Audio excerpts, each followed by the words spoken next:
Bonjour à tous, bonjour à toutes, bienvenue sur Nexus. On va parler de la fin de vie aujourd'hui. Notamment, on va se pencher sur ce sujet avec un invité qu'on a reçu plusieurs fois, Éric Mercier. Il est infirmier, il était venu dans notre live du vendredi Nexus refait l'actu. Et on avait promis de faire une continuité, de voir jusqu'où va ce sujet. On se pose de nombreuses questions en tant que journaliste, mais en tant que citoyen aussi, quant aux lois qui arrivent sur la fin de vie et aussi sur l'euthanasie. Je vous rappelle juste avant qu'on commence, le magazine Nexus est disponible, vous pouvez l'avoir directement près de chez vous ou le commander sur nexus.fr. Et je vous rappelle, plus vous êtes nombreux à vous abonner directement sur le magazine, plus on pourra en mettre dans tous les kiosques de France et avoir une information bien différente que celle qu'on entend dans les médias traditionnels depuis qu'on est là, pas que Nexus. On voit effectivement le panel qu'on peut avoir en France sur nombre de sujets. Rentrons directement dans le vif du sujet. Bonjour Éric Mercier, merci d'être là. Bonjour Romain, bonjour Nexus et bonjour aux téléspectateurs de Nexus. Merci pour cette invitation. Première question, inspirée par, tu m'en as parlé, on se connaît donc on peut se tutoyer, tu m'en as parlé hors micro. La loi sur la fin de vie ouvre-t-elle selon toi une boîte de Pandore ? La loi sur la fin de vie, le projet de loi 661 ouvre même plusieurs boîtes de Pandore. La partie la plus visible, la plus nette pour moi est dans un premier temps le risque d'euthanasie de masse par le biais de l'article 4 du projet de loi 661. 661, c'est pour loi euthanasie qu'ils appellent loi soins palliatifs, loi fin de vie. Donc d'abord une première boîte de Pandore sur l'euthanasie de masse et puis secondairement il y a plusieurs boîtes de Pandore mais il y en a une autre vraiment qui est moins visible mais qui arrivera dans quelques années à peine si cette loi est votée. Ce sera toute la problématique des prélèvements d'organes. Ça, c'est un sujet dont on va parler avec Thierry Cabil qui va nous rejoindre dans quelques minutes. Il viendra au plateau. Voilà, Thierry Cabil qui est quand même un citoyen éclairé puisqu'il a 20 ans de combat sur le trafic d'organes, sur une histoire assez terrible qui est liée à l'affaire de sa maman, l'affaire Eliane Cabil. Sujet qui a été développé, mis en avant avec Carl Zéro et Pierre Bernérias et beaucoup d'autres. Donc, justement, Thierry aura un coup d'œil vraiment précieux pour nous sur ce projet de loi. Mais pour revenir sur la notion de boîte de Pandore, comme tu disais, il y a vraiment déjà une première problématique sur la notion d'euthanasie de masse. Et puis, je suis venu avec quelques petits documents que l'on pourra mettre à l'écran, parce que ce qu'il faut, c'est que les gens puissent vérifier et comprendre. C'est ce qu'on veut. C'est là, effectivement. Toi, c'était ce que tu nous avais dit dans les émissions qu'on a fait l'année dernière. Maintenant, on a du mal à comprendre ce qui se passe au niveau législatif en France à ce niveau-là. On a besoin de justement aller voir, une fois que vous avez entendu Éric Mercier, aller voir vous-même ces projets de loi pour voir si on comprend bien la situation. Quand tu parles d'euthanasie de masse, qu'est-ce que c'est pour les gens qui connaissent? Alors, la porte d'entrée de la notion d'euthanasie de masse est d'abord que les gens comprennent que le business de la mort est un business gigantesque, faramineux, quasiment infini et hautement supérieur à Google, Amazon, Facebook, Apple, tout ce que tu veux. Le business de la mort enjambe ça, c'est absolument c'est gigantesque. Pour une raison très précise, il y a deux choses que les êtres humains doivent ignorer impérativement. C'est la date et l'heure de la naissance d'un bébé. Un bébé, il naît quand il doit sortir, et il faut laisser tranquille les bébés et les femmes enceintes. Et comme on n'est pas complètement idiot, oui, dans quelques cas, pour la sécurité de la maman et de l'enfant, on peut déclencher des accouchements, évidemment, mais il faut que la date et l'heure de la naissance d'un enfant restent une inconnue. Et la deuxième chose qui doit impérativement rester une inconnue, c'est la date et l'heure du décès de quelqu'un. Pourquoi ? Si vous prenez n'importe quel entrepreneur, que ce soit votre plombier, que ce soit un golden boy à la City, n'importe quel entrepreneur doit répondre à une question bien précise. Et cette question n'est pas l'équilibre de l'offre et la demande. L'entrepreneur, il a fait son étude de marché, il lance son business. La problématique d'un entrepreneur, c'est ce qui fait d'ailleurs le sel de l'aventure entrepreneuriale, c'est la gestion des inconnus. La date et l'heure du décès de quelqu'un est une inconnue. Vous savez bien que quand quelqu'un décède, Ben, c'est compliqué. Bon, il y a un choc émotionnel évidemment, mais il y a ah bah mince, je travaille, on est parti, on n'est pas là. Quand sont les obsèques, à quel moment? Il y a toujours cette panique habituelle. C'est comme ça, et c'est toujours un problème d'ignorer à quelle heure va et quel jour va décéder telle ou telle personne. Sauf qu'il faut impérativement que ça reste comme ça. À partir du moment où on connaîtra la date et l'heure du décès des gens, y compris de tous les gens que j'ai croisés dans le métro tout à l'heure, eh bien, on basculera dans un autre monde qui s'appelle la gestion de flux. C'est complètement différent. Alors, qu'est-ce que c'est? Ben, la gestion de flux, prenons-la basiquement. Il y a de très grands groupes privés que je ne peux pas nommer, mais que je connais pour être allé faire des formations chez eux, qui gèrent des EHPAD, qui ont déjà depuis de nombreuses années intégré des pompes funèbres à l'intérieur de l'établissement, à l'intérieur de l'EHPAD. Eh bien, pour eux, quand ils ont leur TO, ça, les managers qui entendent ça le savent très bien, le TO, c'est le taux d'occupation. Quand le taux d'occupation est plein, eh bien, c'est bon. Pour qu'il y ait un bon taux d'occupation, il faut que les lits de l'EHPAD soient constamment utilisés. Et donc, soit la personne reste tout le temps, soit on fait en sorte que dès qu'il y a un décès, il faut impérativement que quelqu'un d'autre revienne pour occuper le lit. Il y a une forme d'urgence. Est-ce qu'il n'y ait pas de vacances il ne faut pas qu'un lit, une chambre reste vide. Il y a un rendement là-dessus. C'est un rendement. C'est géré parce que l'hôpital et les EHPAD sont gérés comme des entreprises capitalistes. Actuellement, on ne peut pas le dire encore pour l'hôpital et pour tous les EHPAD, mais pour un bon tiers des EHPAD qui sont dans les grands groupes privés, c'est la voie. Et là, on est encore que dans quelque chose de banal. Mais c'est ça, une gestion de flux. Mais ce que tu dis, c'était déjà le cas, même pendant la crise Covid, où on disait, oui, les hôpitaux sont saturés. Ils ont des objectifs de saturation tout le temps. Ah oui, non, alors ça, puis là, on aura un autre débat, mais c'est pour resituer pour les gens qui ne connaissent pas. Clairement. C'est qu'il y a des objectifs de rendement, comme tu dis. Ah oui. Alors que là, on parle de la santé, on devrait se dire, si les lits sont vides, tant mieux. C'est ça qu'on devrait dire. Mais... Je te remercie, tu as raison, parce que là, tu envoies de l'oxygène et du bon sens dans un monde qui est perdu, notamment depuis la fameuse T2A, la tarification à l'acte, Roselyne Bachelot, Sarkozy, etc. C'est une autre époque, mais c'est déjà une boîte de Pandore à l'époque, la rentabilité de l'acte médical, la rentabilité de l'hospitalisation, etc. Là, la gestion de flux va s'installer dès lors qu'il y aura une date, une heure validée pour le décès, mais d'emblée, ça va devenir, pour les gens qui organisent le business, il nous faut des établissements de pompes funèbres, etc. Heureusement, bien sûr, mais dès lors que ces établissements vont basculer aussi, malgré eux, parce que c'est la loi qui est ainsi, qu'on leur dira, voilà, on programme, là, on arrive sur les ponts, on organise les équipes en fonction du nombre de décès, etc. On va rentrer dans un autre monde. Mais ça, c'est qu'une petite partie de la boîte de Pandore. Ensuite, c'est qui va être concerné. Et donc, qui va être concerné dans cette proposition de loi 661 ? Il y a vraiment beaucoup de 6, à chaque fois je le dis. Il y a des conditions d'accès. Et donc, il y a un article 4. Alors, cet article 4, je vais vous le donner pour que vous puissiez le visualiser. Qu'est-ce qu'on voit sur cet article 4 ? Dans cet article 4, il y a plusieurs conditions, mais il y a une condition qui est vraiment... alors, il faut avoir plus de 18 ans. Je me souviens de Madame Rousseau qui avait proposé que...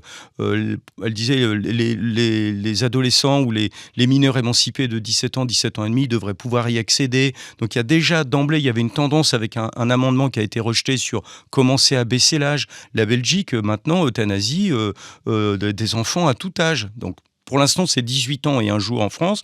Ensuite, c'est être français ou résider en France de façon, régulière et adaptée. La même Madame Rousseau avait dit, mais enfin, tous les gens qui viennent sans papier, qui ont des douleurs, des souffrances, devraient pouvoir aussi accéder à l'euthanasie. Rejeté, ok. Et puis, il y a un point supplémentaire qui, moi, me dit alarme, attention, alerte rouge. Je vous lis le texte, vous allez le voir s'afficher, c'est un petit peu laborieux, c'est du législatif, mais il faut bien comprendre la peau de banane ou le coup de poignard qui est en train d'être glissé aux gens. Hein. Et tu as raison de dire ça, parce que souvent, c'est tellement complexe ces textes-là que Les gens déjà n'ont pas la volonté d'aller les lire, mais en plus se font avoir derrière. Il y a un obstacle par la complexité de la langue qui va être utilisée. Oui, et puis ça a été présenté comme un garde-fou par M. Falorni à l'Assemblée nationale pour dire, vous voyez, c'est cumulatif, il faut plein de points pour que ça s'applique à des gens. Non, en français dans le texte, moi je vais vous donner la traduction. Alors il dit, il faudra présenter une souffrance physique ou psychologique constante liée à cette affection qui est soit réfractaire au traitement, soit insupportable selon la personne lorsque celle-ci a choisi de ne pas recevoir ou d'arrêter un traitement. Une souffrance psychologique seule ne peut en aucun cas permettre de bénéficier de l'aide à mourir. Ça, en apparence, on se dit ok, donc c'est pas tout le monde. Déjà là, il y a tout un tas de problèmes sur, comment dire, le fait d'arrêter ou de décider de ne pas recevoir un traitement. Moi, je pense à un jeune épileptique de 18 ans et un jour qui, parce que à cause de son traitement épileptique, il peut pas passer son permis de conduire, ou sa petite copine l'a laissé tomber, etc. Déjà, pour lui, c'est tendancieux. Mais avant, en point numéro 3, ils disent « Il faudra être atteint d'une affection grave et incurable, quelle qu'en soit la cause, qui engage le pronostic vital, en phase avancée, caractérisée par l'entrée dans un processus irréversible marqué par l'aggravation de la personne de la santé, par l'aggravation de l'état de santé de la personne malade qui affecte sa qualité de vie. » Et là, vous regardez bien le texte que Lazare est en train de vous mettre, virgule ou en phase terminale. Et les gens n'ont juste entendu que virgule ou en phase terminale. Mais dans affection grave incurable, quelle qu'en soit la cause, pronostic vital, phase avancée, processus irréversible, aggravation de l'état de la santé, affecte sa qualité de vie, en réalité, il y a ce que l'on appelle l'énorme problématique des maladies chroniques. Donc moi, qu'est-ce que j'ai fait ? Je suis allé sur Santé publique France, sur amélie.fr, sur la Haute Autorité de la Santé, et j'ai pointé les chiffres officiels Amélie, de tout. Pour ceux qui ne sont pas en France, Amélie, il faut expliquer, c'est le site Amélie, où il y a toute la sécurité sociale. Voilà, je suis allé voir les chiffres de la sécurité française. sociale et puis les chiffres officiels en France sur la liste des maladies chroniques. Eh ben, je suis arrivé à un chiffre faramineux. J'ai recompté en me disant c'est pas possible, tu dois te tromper. Je suis arrivé à 35 443 520 cas de maladies chroniques déclarées en France. Ça n'est pas 35 millions de Français, c'est 35 millions de maladies chroniques. C'est-à-dire, je vous les donne comme ça vite fait, les gens qui sont... Un individu peut en avoir plusieurs. Un individu peut avoir une maladie chronique, une hypertension artérielle, mais un autre individu peut avoir 3, 4, 5 maladies chroniques. Ce qui t'étonnait, c'était le nombre cumulé de toutes ces pathologies. On est sur un ratio, sur 35 millions, on est sur un ratio en prenant de 1 à 5 maladies chroniques, grosso modo, on va dire de 2 à 5 maladies chroniques pour faire plus simple. Donc là, c'est pas des bons chiffres, c'est un minimum, c'est bas de gamme. Pierre Chaillot ferait quelque chose, il nous ferait du Mozart par rapport à ces chiffres-là. Mais là, je parle pas encore sous son contrôle, on le verra bientôt, mais il me rectifierait et je pense qu'il comprendra la tendance que moi, simple citoyen, je suis capable de faire. On parle de 7 à 17 millions de personnes. Vous avez 6 millions de personnes qui ont une hypertension artérielle. Vous avez 1 500 000 personnes qui ont une insuffisance chronique. Je vais prendre des gros chiffres. Vous avez 4 millions de personnes en France qui ont une asthme chronique. Vous avez seulement 9 000 personnes qui ont une mucoviscidose. 3 500 000 personnes en France qui ont un diabète de type 1, 1 million de personnes qui ont une maladie d'Alzheimer et autres démences quand même, les malades du sida, 180 000 personnes, hépatite C, hépatite B, 5 100 000 et 5 400 000, c'est absolument faramineux. Quand on 69 millions de Français, ça fait quasiment un Français sur 10 qui...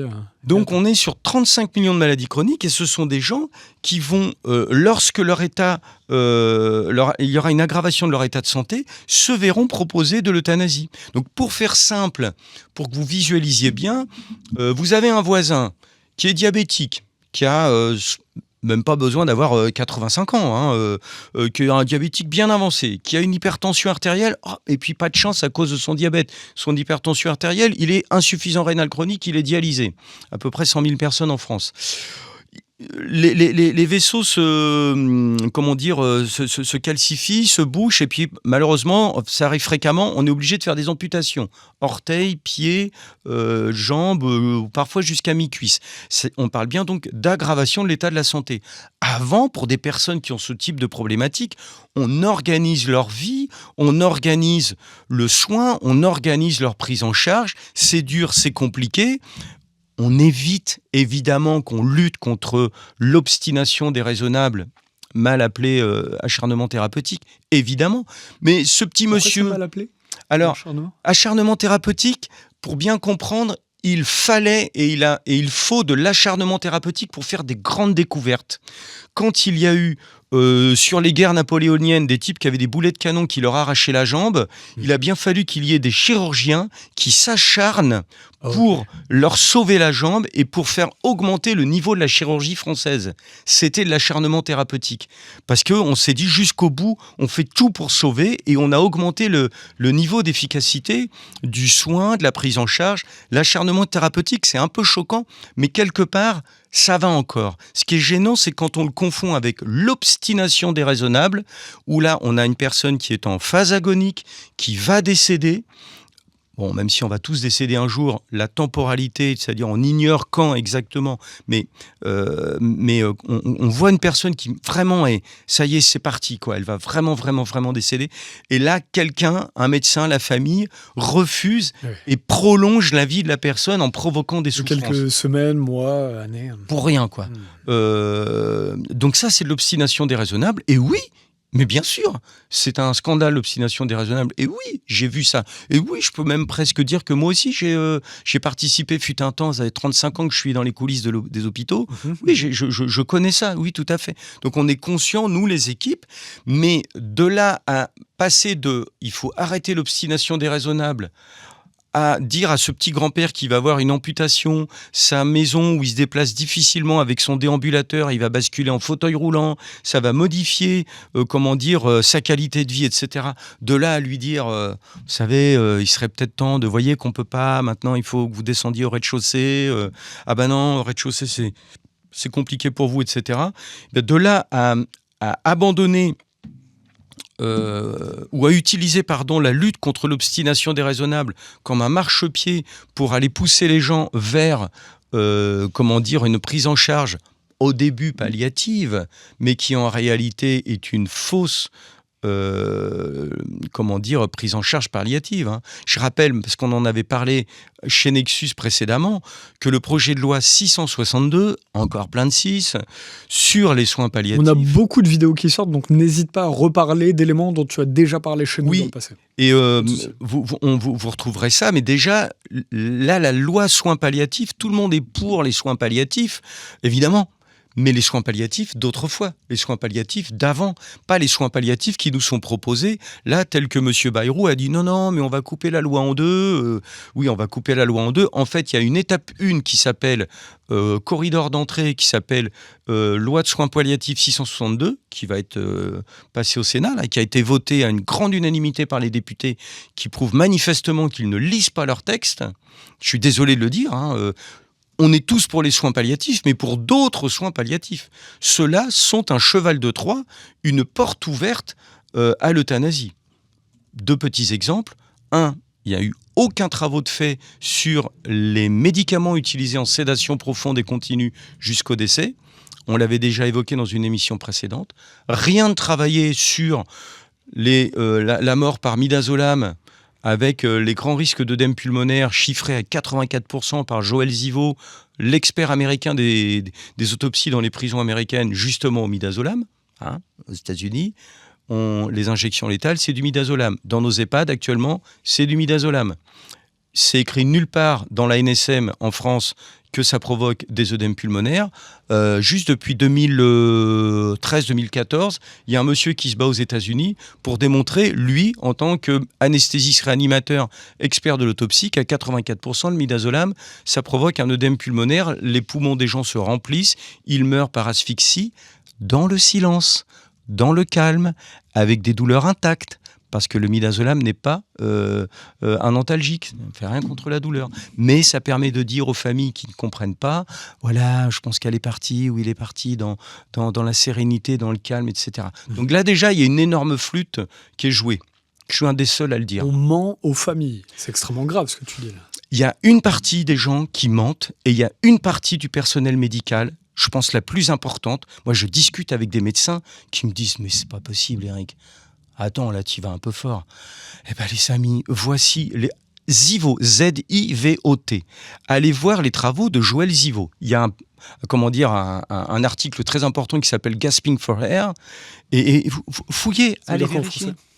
Et donc, ces amis médecins, quand ils reviennent, ils me disent « Mais moi, j'en ai utilisé du midazolam pour mes patients. » Ben oui, mais qu'est-ce que tu veux que je te dise ? Le midazolam est une bonne molécule, mais pour faire des anesthésies générales, au bloc opératoire ou en soins intensifs, le midazolam doit appartenir aux anesthésistes réanimateurs, aux infirmières, aux infirmiers anesthésistes, et à eux seuls. Et eux, ils savent gérer ce type de molécules, notamment par la titration. Et là, il y a un paquet d'infirmières qui se disent « Mince, pourquoi il est en train de le dire ?» Et oui, les amis, posez-vous des questions. Donc ça, le public l'ignore. Et ça, c'est dans le projet de loi soins palliatifs. Tu es en train de dire que tes confrères et consoeurs utilisent les protocoles qu'on leur donne sans les remettre en question, sans y réfléchir ? Une infirmière, là, sur son décret de compétence, le médecin, il fait une prescription. Vous allez la poser, terminé. C'est comme ça que ça se passe. Ensuite, on passe à une infirmière débordée, ce qui est quand même la base de la base. Une infirmière. Fatiguée, Ensuite, on passe à une infirmière débordée en burn-out ou dépressive. Qui va au travail, elle s'est anesthésiée, elle ressent plus d'émotions, elle fait son travail comme on lui dit. Alors, je pense qu'elle reçoit beaucoup d'émotions. C'est pas sa faute, c'est le système en 2026 qui est comme ça. Ouais, moi j'ai commencé à croiser des infirmières et puis des directrices d'école d'infirmières dans les années 2015-2016 qui me confirmaient que la moyenne de durée 2015-2016 d'une infirmière était de 3 ans. 3 années d'études, l'infirmière tient 3 ans en moyenne derrière. Après, elle fait du temps partiel, elle s'en va. Par épuisement.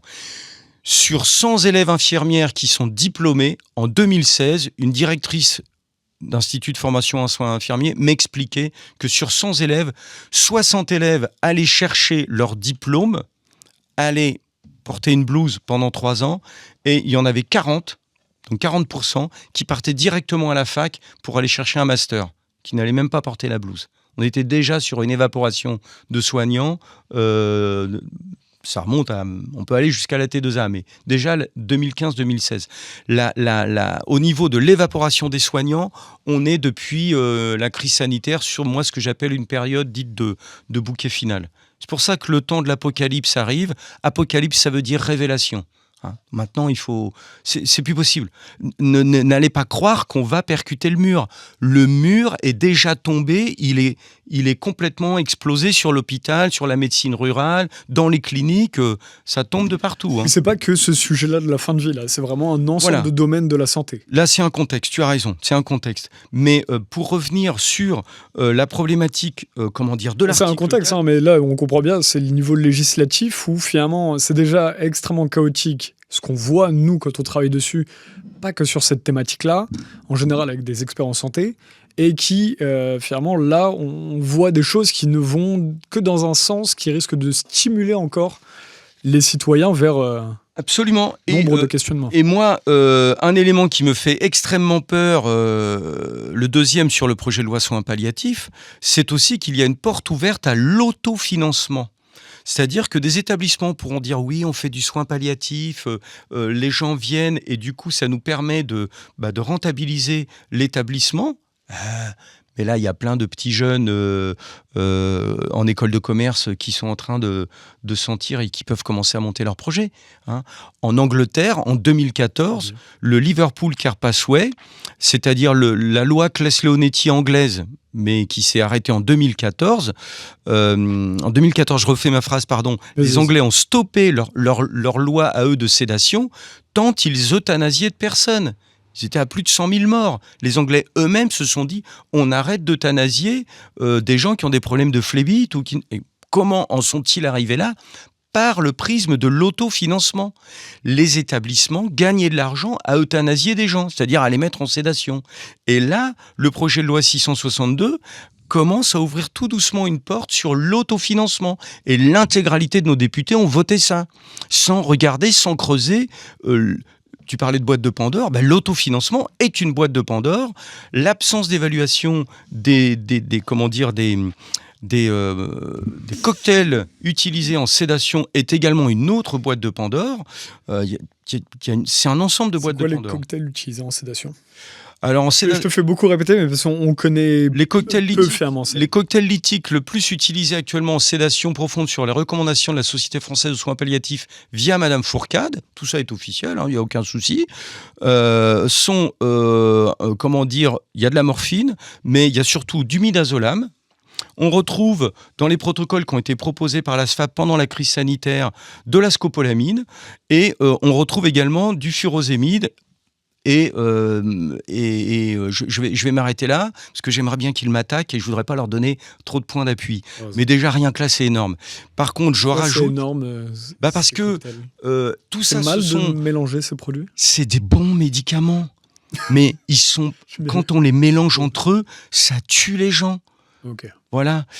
Quand on dit voilà la personne est dans des souffrances incommensurables, on la fait dormir.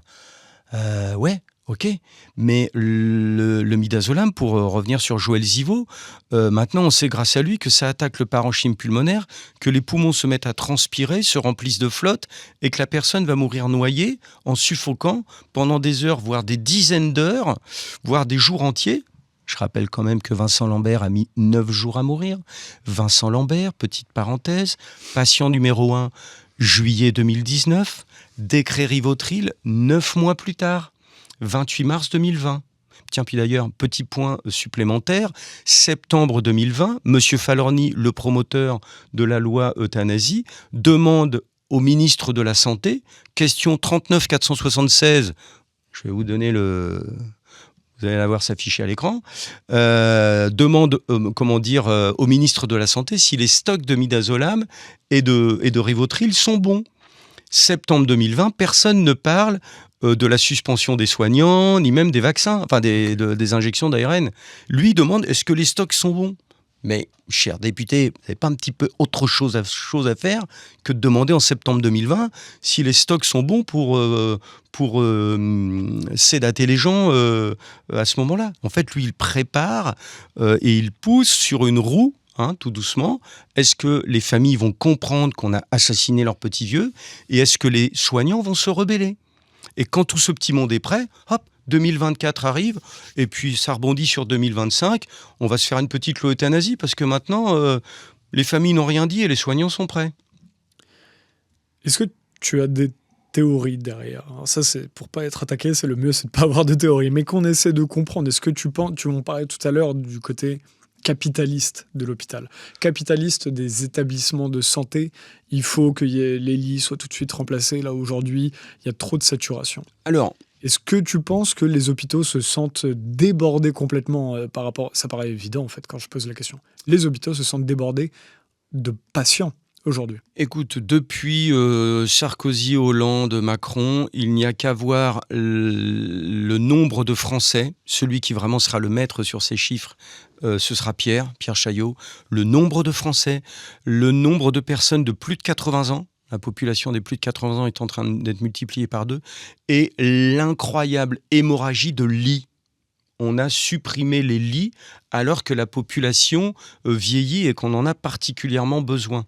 Donc, je veux bien... je suis plutôt contre, évidemment, mais sur une approche factuelle, on a tendance à dire « je suis ni pour ni contre, est-ce que vous voyez la même chose que moi ?»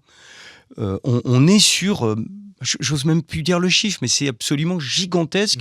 La suppression des lits. Donc forcément, on arrive sur des niveaux de tension et comment dire de soi-disant saturation, mais c'est parce qu'on ferme des lits. On pourrait ouvrir sur le numerus clausus des médecins, etc. Les médecins n'ont pas compris qu'ils sont en train d'être remplacés. Je suis effaré par ça. Les médecins.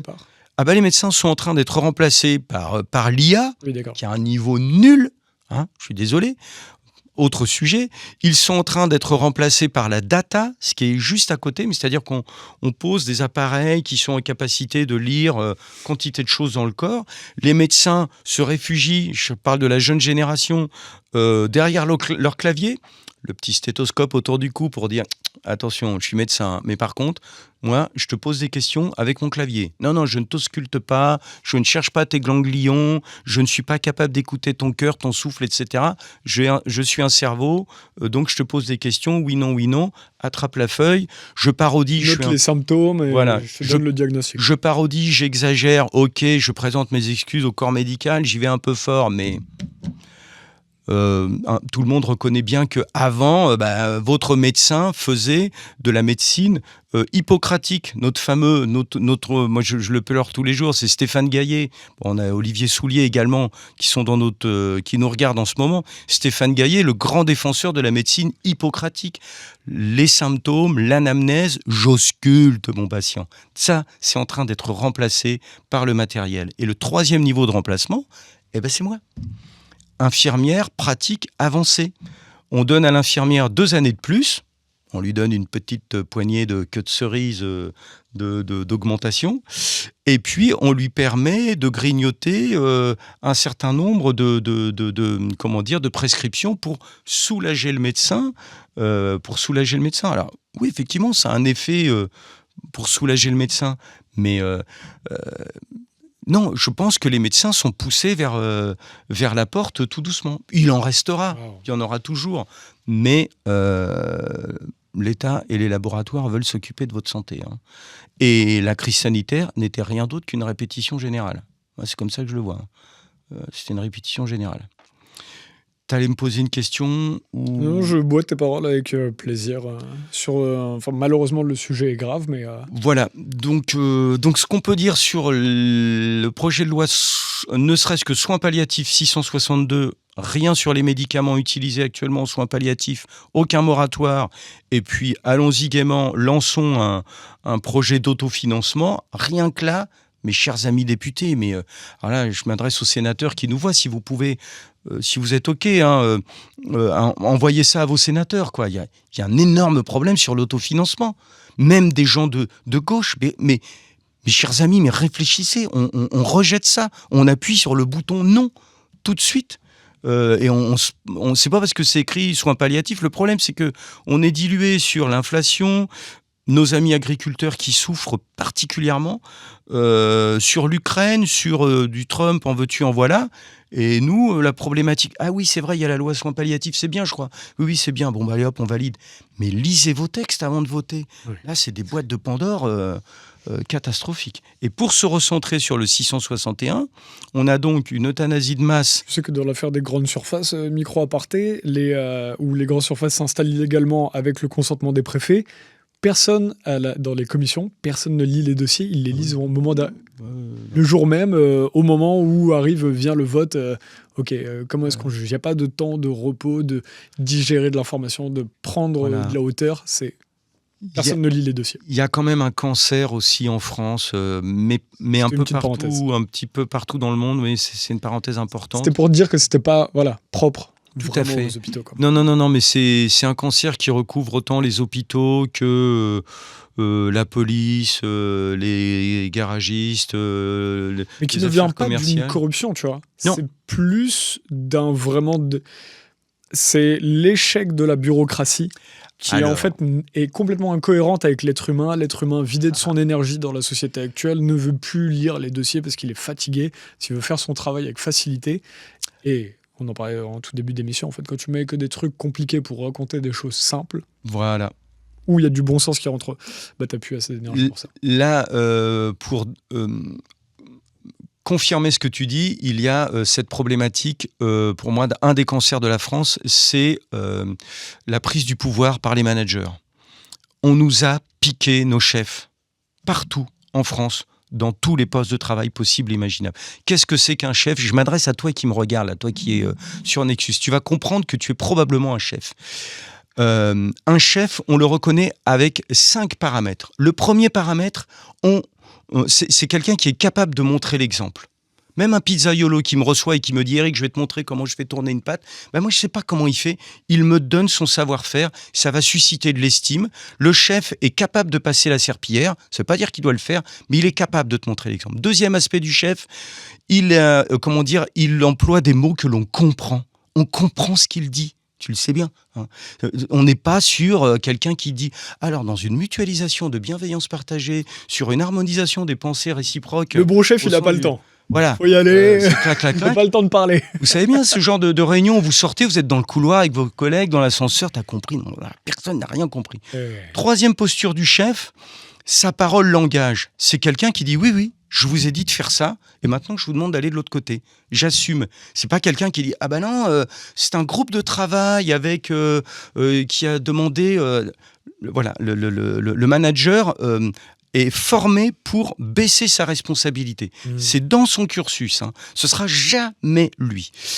Quatrième paramètre du chef ou de la chef, il est capable de vous enguirlander comme un capitaine de basket ou de rugby. Tu mets ton casque, tu bois de l'eau, tu mets tes chaussures de sécurité, etc. Et cinquième paramètre qui fait que vous avez affaire à des chefs et que ces gens-là ont disparu, c'est quelqu'un qui est capable d'anticiper. Il envoie son équipe dans une direction et puis il sait que dans 2-3 heures ou 2-3 jours, le contexte va changer et il n'a pas besoin d'aller chercher le classeur avec la procédure dégradée. Ah, qu'est-ce qu'il faut faire ? Non. Le chef ou la chef a vécu une multitude de situations et il est capable de dire à son équipe stop, on décale, on retourne de l'autre côté, on y retournera après. Ces gens-là ont disparu. Ils ont été remplacés par des managers partout en France sur le modèle d'un monsieur qui s'appelle Reinhard Heune. Reinhard Heune était l'organisateur du travail à partir de 1933 dans un certain pays qui était laminé en 1933 et qui remportait toutes ses batailles en 39-40. Ok ? Et Reinhard Heune est l'inventeur de la loi que vous avez tous entendue, de la phrase que vous avez tous entendue. À partir de maintenant, il va falloir faire plus avec moins.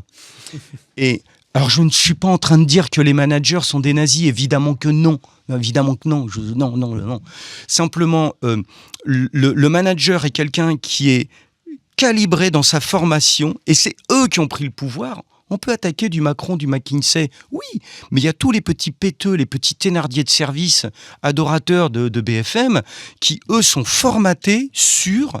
Je lis mon tableau Excel, je lis des indicateurs, il faut que je prédise l'avenir, je vais peut-être me tromper. Alors on fait des réunions, on compare nos indicateurs. Vous battez votre record dans votre entreprise sur une production X ou Y. Eux, ils vous disent, c'est bien, t'as battu un record, à partir de maintenant, il faudra faire ça tout le temps. Donc ils vous essorent jusqu'à la dernière goutte, les infirmières disparaissent, on vous réduit votre capacité d'action, mais puisque vous l'avez fait la semaine dernière, vous pouvez bien le refaire cette semaine. Et surtout, on les forme dans... ces gens-là ne doivent ressentir aucune culpabilité. Et là, tous les vieux managers qui sont en dépression, parce que c'est des métiers de courroie de distribution entre les salariés, les syndicats et la direction, ces gens-là font des dépressions, des cancers, ils s'en vont et ils sont en train d'être remplacés par une nouvelle génération qui va adorer le projet de loi euthanasie. Si on prend de la hauteur sur ce sujet-là, il y a Thierry Cabil qui vient d'arriver, il nous rejoindra dans 5 minutes, juste avant qu'il prenne le micro pour répondre à ce que tu disais. Est-ce que... Ah bah, venez directement. Bonjour, monsieur Cabil. C'est un plaisir. Tu rappelleras tout à l'heure. Enfin, je le rencontre. Ah, c'est la première fois que vous vous voyez en vrai? On a parlé un paquet d'heures ensemble. Hein. Un paquet d'heures. Mais je suis très heureux de le rencontrer. C'est un beau souvenir. Ouais. Parce qu'on va se voir longtemps, je pense. Enquêteur sur l'affaire Cabil, on en parlera. Tout à fait. On en a parlé en début d'émission. Juste par rapport à tout ce que tu as dit jusqu'à maintenant, est-ce qu'on pourrait se dire qu'il y a des justifications à ces produits sur la fin de vie? Est-ce que quelqu'un qui est sans aller sur l'acharnement thérapeutique, aujourd'hui il y a des gens qui sont dans une souffrance extrême, jusque où on devrait placer le curseur en France? Il y en a qui ont aussi des maladies abominables pendant 15-20 ans. Voilà, je pose les questions, je fais l'avocat du diable par rapport à ce que qu'on comprenne où est-ce qu'on doit mettre le curseur, est-ce qu'on doit dire, parce que les gens vont souvent d'un extrême à l'autre. Et à Nexus, on est contre ça, on essaie de trouver où est l'équilibre. Tu as tout à fait raison, et j'apprécie. En fait, Bon, je vais donner une phrase un peu raccourcie, mais quand on veut tuer son chien, on dit qu'il a la rage. Quand on veut utiliser de mauvais prétextes, ensuite on finit par dire, voyez, on est désolé, on n'a que ça comme solution. C'est-à-dire que les vrais soins palliatifs à l'ancienne, d'autrefois, qui laissaient la possibilité à la personne de rentrer, de ressortir, qui prenaient soin surtout de la prise en charge de la douleur à haut niveau, avec de vrais moyens, suffisamment de lits. En fait, des unités de soins palliatifs, je vais vous dire pourquoi il ne devrait pas y en avoir. Parce qu'en réalité, ça devrait être une discipline, il devrait y en avoir partout. On ne devrait même pas avoir besoin de mettre la pancarte unité de soins palliatifs. Il devrait y en avoir, et ça devrait être un mode de pensée. Il devrait y en avoir dans tous les services de pneumologie, de cardiologie, de pédiatrie. Il devrait y avoir une branche soins palliatifs. Pourquoi ? Déjà. Parce que ça arrive dans toutes les spécialités que les gens, dans un certain nombre de cas, aient besoin d'être, j'ai horreur de ce terme, accompagné, parce que c'est un mot qui a été volé, mais il faut prendre soin de la personne. Accompagner, ça a été volé ? Oui, pour moi, c'est comme tous les mots, je sais pas moi, écologie, c'est un mot qui a été complètement volé. Accompagner. Dignité, c'est un mot qui a été ultra...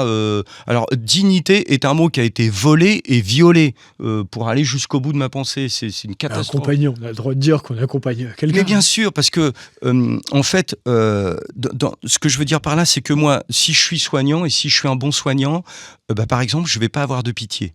Je peux pas avoir de pitié. Parce que si je dois te faire une piqûre et que je me dis, mince alors, je te mets un bout de métal dans le bras, ça m'embête. Non, je vais pas pouvoir te soigner. Donc il faut que j'enjambe la pitié que je pourrais avoir de la douleur. Par contre, en tant que soignant, là je suis un soignant de base, ça doit être comme ça pour tout le monde, je vais basculer dans un autre monde qui s'appelle la compassion. Je vais souffrir avec toi. Alors je vais pas souffrir avec ta douleur, parce que la douleur, elle est individuelle et elle isole, c'est autre chose encore comme matière, la douleur. Mais je vais me rapprocher au plus près de ta souffrance. La souffrance, ça s'attaque au bout de bras. Voilà la distance pour attaquer la souffrance. C'est au bout des mains. Ça ne s'attaque pas derrière un clavier. Je suis désolé. Et la problématique de la souffrance, c'est que ça vous transforme avec le temps, etc. Et si les gens étaient bien formés, si on était suffisamment nombreux, et si on avait vraiment les moyens de bien attaquer la douleur, on aurait des beaux soins palliatifs. Il y a encore plein d'endroits en France où il y a de beaux soins palliatifs. Ça, j'en suis convaincu. Mais ils sont attaqués. On fait en sorte de les réduire.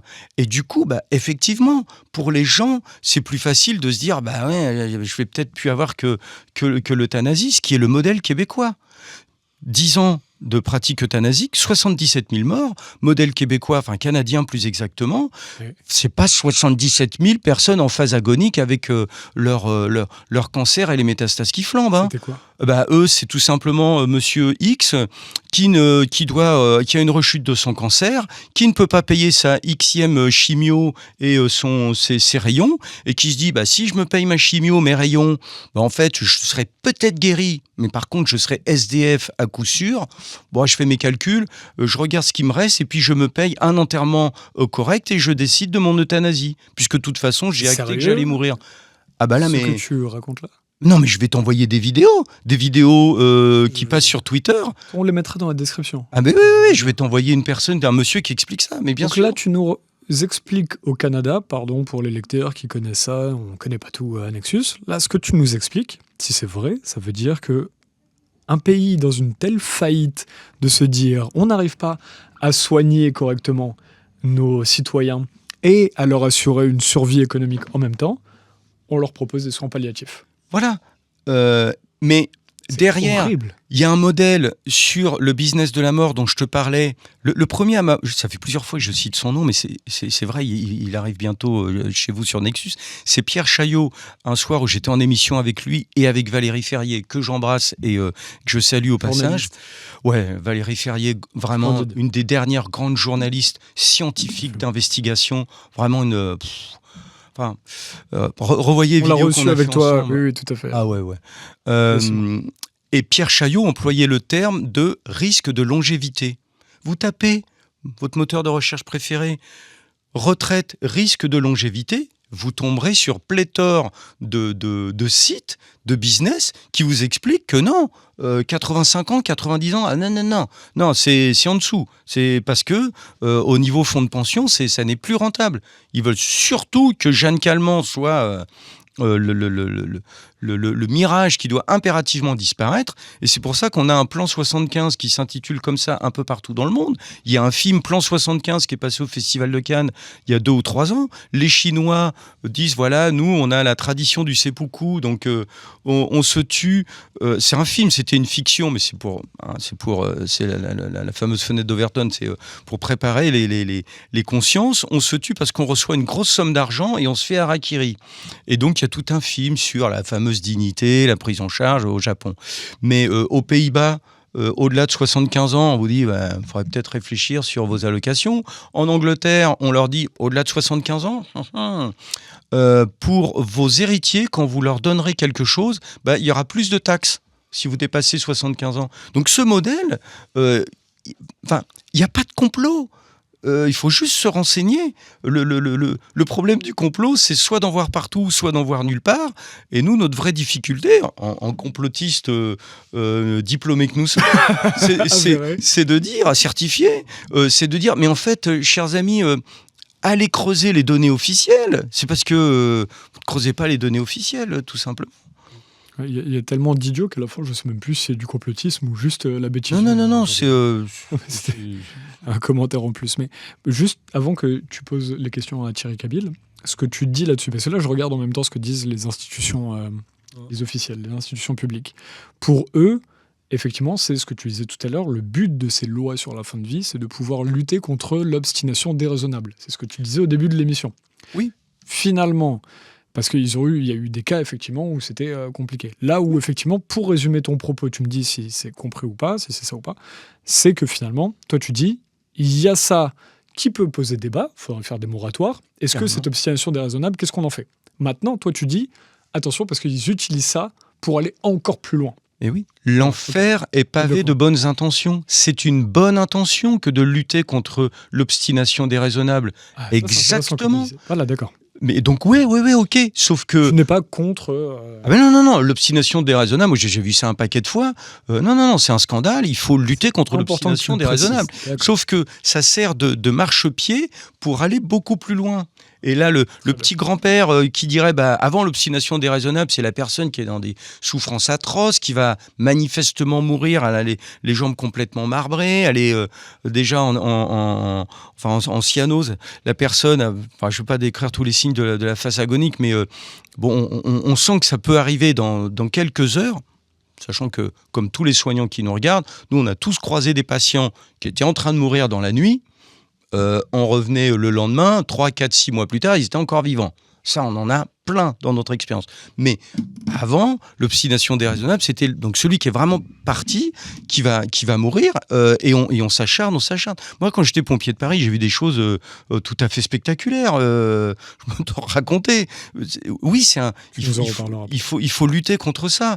Mais de là à dire, non, monsieur, maintenant, il vous faut un fauteuil roulant parce qu'on est obligé de vous amputer. C'est donc de l'obstination déraisonnable. Et puis, on va vous orienter vers de l'euthanasie pour sauvegarder votre dignité, parce que vous allez vous faire caca dessus, il faudra qu'on vous lave, etc. Moi, j'ai soigné des gens en maladie de Charcot. J'en ai encore rencontré un dernièrement, où je m'occupais d'eux de A à Z, ils me communiquaient qu'avec les yeux, etc. C'était des gens qui voulaient impérativement vivre. Hein, alors à chaque fois, on nous sort la sauce de la maladie de Charcot. Un malade de Charcot peut très bien dire, ou quelqu'un qui est à un état végétatif, tétraplégique, ce que vous voulez, peut très bien dire « je ne me sens pas digne ». Parce que vous êtes obligé de me laver, etc. Je souffre, je ne me sens pas digne. Ok, la personne peut ne pas se sentir digne. Mais il y a un problème. C'est que malheureusement, sa dignité est intacte quand même. Sa sensation d'indignité, je l'entends, mais sa dignité est intacte. Cette personne humaine est vivante. il ou elle est né un jour bébé du corps d'une femme, cette personne, parce qu'il est un être humain, est définitivement sacré. Qu'il soit pour ou contre, c'est ainsi. La personne humaine est sacrée. C'est comme ça. Et même si parfois on tombe sur des gens qui sont des monstres, la personne humaine est sacrée. Et sa sensation d'indignité, je la conçois, mais pourtant sa dignité est intacte. Thierry Cabil est avec nous. Oui. Tu as présenté son combat au début. Pourquoi c'était important pour toi qu'il soit avec nous et quelle question veux-tu lui poser ? Pudiquement, il y a ce qu'on appelle les synchronicités, c'est-à-dire parfois de heureux hasards qui en fait n'en sont pas. Les heureux hasards. Voilà. Et dans ce projet de loi euthanasie, qui s'appelle relative au droit à l'aide à mourir, mais bon, euthanasie, un jour, il y a eu un amendement qui a été lancé, puis abandonné, sur l'histoire ce sera une mort naturelle. Et tac, instantanément, je me suis dit, oh les salauds, ils vont nous lancer le prélèvement d'organes dans la foulée. Parce que j'avais déjà un certain nombre de données sur les prélèvements d'organes. Ça va servir de prétexte. Et en fait, ça a été rejeté. Donc on peut développer tout ça, mais il faut vraiment qu'on se dirige vers Thierry. Et donc je me suis dit, bon, ça c'est une énorme pièce de puzzle, il faut laisser ça de côté, parce qu'il y a deux choses qui sont très très très mauvais. Actuellement, en Espagne, cette euthanasie égale 23 transplantations. Ça a été révélé par Gregor Pupinck, qui est vraiment sur le site de l'ECLJ, là, l'Office franco-européen de la justice. C'est vraiment un endroit de référence. Les travaux de Gregor Pupinck, c'est vraiment au niveau juridique, c'est un plaisir. Et là-dessus, on découvre que, par exemple, en Espagne, les euthanasies se font dans des cliniques chirurgicales parce que ça permet de faire 23 transplantations.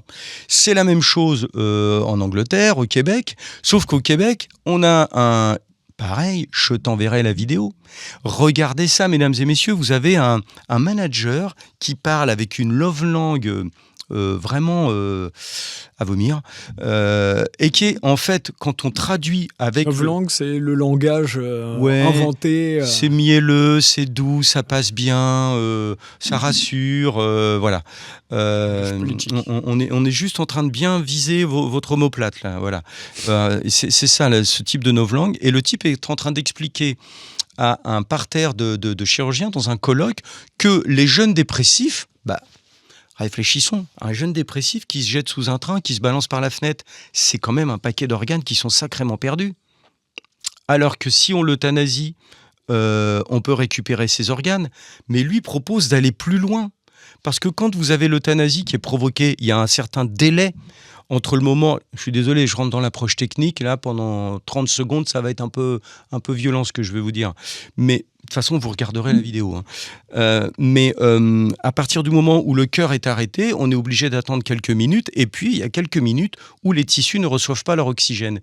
Et ce consultant qui intervient devant tous ces chirurgiens au Québec, leur dit, moi, ça ne me choquerait pas, ça ne me paraîtrait pas dingue si on a bien expliqué à ces personnes dépressives qu'en fin de compte, elles peuvent accepter leur mort dès lors qu'elles sont allongées sur la table d'opération, elles valident et elles disent, ok, je suis anesthésié, donc je suis mort. Et vous, écoutez,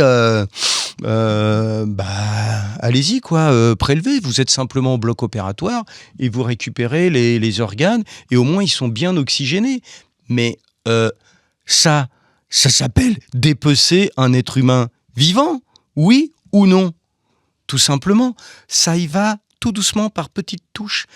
Des gens vont dire en France, mais Eric, détends-toi, nous, le don d'organes est gratuit. Je crois qu'on ne parle pas de la même chose. Évidemment que le don d'organes, c'est dans le nom, c'est un don. Mais il y a ce qu'on appelle une chaîne logistique. Bloc opératoire, infirmière, deux blocs chirurgiens, la personne ou toutes les personnes avec les petites valises, le coût de l'hélico, France Transplant, etc. Il y a une chaîne logistique qui a un coût énorme. Et depuis de nombreuses années, il y a un pays dans le monde qui casse les tarifs sur sa chaîne logistique. Et je vais terminer la parenthèse pour vous dire à quel point il y a un lien. Cette pièce de puzzle, je l'avais sur le côté, il faut qu'on intervienne avec Thierry là-dessus. Mais le pays qui casse les tarifs, c'est la Chine. Pour deux raisons. Parce que les Chinois, eux, aussi sympathique soit-il. Moi, je suis en train d'apprendre le chinois en ce moment, donc j'aime la Chine, c'est pas le problème. Mais comment dire, les Chinois, eux, ils ont la réincarnation. Donc déjà, c'est tranquille.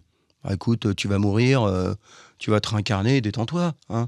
C'est impeccable la réincarnation. Je respecte les gens qui pensent à la réincarnation, mais techniquement, c'est important. Et deuxième élément qui les aide beaucoup, c'est les condamnés à mort. Sur 1,4 milliard d'habitants, vous avez un vivier, je suis désolé de ce terme abominable, mais vous avez un vivier de condamnés à mort. En Chine, quand vous attendez un cœur, un poumon, on est sur du 5 à 10 jours de délai d'attente. Quand je vous parle de gestion de flux, de chaîne logistique, donc là, l'Occident ne peut pas tenir. Nous, on est sur des délais d'attente pour des cœurs-poumons qui sont sur des mois, des années. Là, On attend incroyable, on attend qu'un gamin... Sur quoi tu veux lancer Thierry Cabil, alors? Eh bien, comment dire... Pourquoi tu veux qu'il nous parle? Eh bien, moi, je voudrais le lancer, comment dire, sur sa sensation, toi, ta sensation, lorsque tu as entendu aussi cette proposition de mort naturelle et qu'elle est repartie, toi, tu as eu la même ampoule d'alerte qui s'est allumée. On a bien résumé, je crois, au début de l'émission. Je me souviens un peu, là, on en est à 1 heure d'émission. Tu as bien résumé l'affaire Cabil, je crois, au début. On en a parlé tous les deux en off. C'était en off? C'était en off pour moi. Si tu veux, alors, si vous voulez, Monsieur Cabil. Oui. Je vais la résumer parce que c'est vrai que c'est... Il y a 3 vidéos avec Morad Delattab. On en a fait plusieurs. Allez voir ça. Sur Nexus. Sur Nexus, c'est important. Et puis c'est vrai que... Comme ça, les gens peuvent les retrouver si là, ils veulent mettre pause. Et puis c'est important de dire que Nexus, là, c'est quand même un espace important de liberté d'expression qui reçoit des sujets qui effraient beaucoup de gens. Et ça aussi, c'est important de le dire, mais le travail, le courage que vous avez de recevoir des dossiers extrêmement sensibles ont donné donc naissance à quelque chose d'extraordinaire que je n'aurais pas, en tout cas, envisagé, prévu, mais il faut se lancer. C'est comme une graine, on la plante. Vous savez, aux Antilles, on a une façon de... Ma grand-mère, dans la philosophie de vie, quand on mange un fruit, et je les voyais toujours, elle jetait la graine dans le jardin, à droite, à gauche. Et j'ai dit, quand même, il y a une poubelle. Elle dit, mais non, elle dit, dans la poubelle, elle n'a aucune chance. Et pour remercier ce fruit que j'ai mangé, je remercie la nature en lui redonnant une chance de pousser, de nourrir à nouveau mes enfants et mes petits-enfants. Magnifique. Et je trouve que cette philosophie, elle est extraordinaire, elle est belle, parce que c'est une façon de respecter la vie, de la remercier. Et ça, c'est important. Et c'est important également, en tout cas, de remettre en place vraiment le rôle que Nexus a eu par son courage, par l'envie d'informer coûte que coûte, à qu'importe le prix. Il faut pouvoir préserver les gens de l'ignorance. Et je pense que l'ignorance, c'est un des plus grands péchés, c'est ce qui nous tue le plus dans cette société. Et c'est aussi, malheureusement... l'objectif, on va dire, de ceux qui nous dirigent, de nous rendre de plus en plus ignorants pour justement être comme des moutons dans la prairie. Et toi, ce qui t'est arrivé, toi, tu pouvais pas imaginer ce qui t'est arrivé. Je ne pouvais pas, pour plusieurs raisons. Personne ne pouvait imaginer. Déjà, pour plusieurs raisons. Pareille. Déjà, une raison que tout le monde peut comprendre, c'est que ma maman disait qu'ils étaient 6 petits soldats à la maison. Parce que mon grand-père, c'était donc un militaire qui a donc sacrifié donc sa vie pour défendre les valeurs françaises. Et c'est pour ça, quelque part, je trouve cette affaire douloureuse, parce qu'on ne récompense pas un militaire qui a sacrifié sa vie en prenant son enfant, c'est-à-dire ma maman, et en la précipitant dans un trafic d'organes. Je trouve que c'est la chose la plus odieuse et que tous ces politiques, c'est pour ça que je vous remercie fortement, Nexus, pour ça, parce que le rôle que vous avez, c'est le rôle qu'auraient dû avoir nos politiques qui sont soi-disant les représentants du peuple. Et il faut savoir, en tout cas, sensibiliser, informer, coûte que coûte, qu'importe les menaces, qu'importe le prix, mais il faut informer. Et ça, vous avez su le faire. Et ça a donné naissance... On a peur aussi, hein, comme tu le disais tout à l'heure. Il y a une part de peur, mais en fait, le but, c'est quand la justesse est supérieure. La vie juste est supérieure à la peur. Voilà, et ça fait toute la différence. Mais cette différence, elle paye parce qu'elle a payé d'ailleurs, puisque grâce à ça, ça a sensibilisé donc une personne qui est Pierre Barnérias, qui s'est engagé à m'intégrer dans un documentaire, une série de documentaires qu'il a fait qui s'appelle Notre Petit Secret.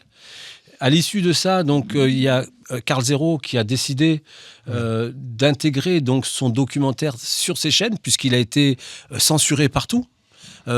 Pour faire court. Ah oui, les deux, hein, Karl Zero et Pierre aussi. Oui. Ils ont été censurés tous les deux. Nous aussi. Parce que voilà, il y a des sujets qu'on ne touche pas. Mais je vais faire quand même honneur à Karl Zero, parce que ce petit magazine qu'il a sorti... L'envers des affaires. L'envers des affaires. Et si on peut le mettre en gros... est extraordinaire. Et je peux dire mais extraordinaire, au-delà de ce que les gens peuvent imaginer. Et le documentaire qu'il a fait concernant ma maman là-dessus, je pense que c'est pour ceux qui veulent vraiment s'informer sur le sujet, vraiment, le documentaire est là. Dans quel numéro de son magazine ? Le numéro 16. C'est dans le 16, ouais, voilà. c'est celui-là. Et il n'a pas eu peur. Moi, il y a des fois, il n'a pas eu peur, en tout cas, d'intégrer les images. Et puis, je trouve ce qu'il a fait d'extraordinaire, c'est qu'il parle de quelque chose. Voilà, les images, elles sont là. Et les images les plus fortes, c'est qu'il met également donc, les états civils. Parce que l'état civil, les gens ne savent pas ce que c'est. Mais on ne se rend pas compte, parce qu'on parle du médical, mais on ne se rend pas compte vraiment la force d'un médecin dans la société. Le médecin est puissant au-delà des politiques. Il a une force, mais qu'on ne soupçonne pas. Parfois, même eux, ils ne s'en rendent pas compte. Et pourtant, ce n'est pas seulement que le médecin il a donc la faculté de préserver la vie. Et je pense que s'il se tient à ce rôle, c'est son plus grand rôle dans la société. Oui. C'est son plus grand rôle. Oui. Et on ne doit pas l'enlever de ce rôle-là. Oui. Et au moment où il sort de ce chemin, il s'égare. Et il faut qu'il préserve vraiment sa valeur, sa dignité, en restant sur ce chemin. Et ce que je veux dire, c'est que... Pourquoi je dis que le médecin a une force vraiment puissante, c'est que finalement, c'est lui qui donne notre existence dans la vie, de certaine façon, mais pas la vie au sens du vivant, mais dans ce système, dans ce concept, on va dire, parallèle, qu'est ce qu'on appelle la société. Dans cette société, on existe à travers quoi ? À travers cet acte d'état civil. Mais l'acte d'état civil, comment prend-il vie ? Eh bien, il prend vie grâce au médecin. Ce médecin, c'est lui qui va établir le certificat de naissance.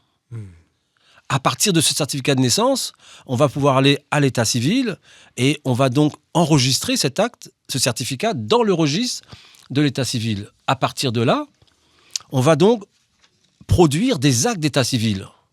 Et à ce moment-là, on existe dans la société. Absolument. Et c'est important. Mais au moment où on meurt, c'est la même chose, c'est le même procédé. Et c'est pour ça, d'ailleurs, avec Karl, en collaboration avec Karl, il a écrit ce qu'on appelle le quid de l'inviolabilité de l'état civil. Et le terme... intéressant. Le terme qu'on a utilisé, c'est l'ADN administratif. Parce que c'est le terme le plus juste qu'il faut donner à l'acte d'état civil, parce qu'il a la même précision, la même justesse. C'est-à-dire que sur des milliards d'individus que nous sommes dans cette société, la force de l'ADN administratif, c'est d'identifier un individu parmi les milliards d'individus que nous sommes. Il ne peut pas en désigner deux. Là, il serait faible. Ce qui fait sa force, tout comme l'ADN, c'est qu'il est capable d'identifier une seule personne sans se tromper. C'est là la force et la fiabilité de l'ADN humain et de l'ADN administratif.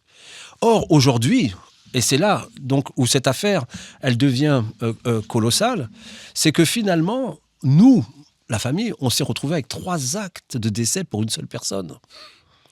On s'est retrouvés avec un certificat, avec un acte d'état civil, le 81, qu'on veut nous faire accepter comme étant le bon, sachant que, je redis encore une fois, que nous, on avait une rigueur militaire à la maison.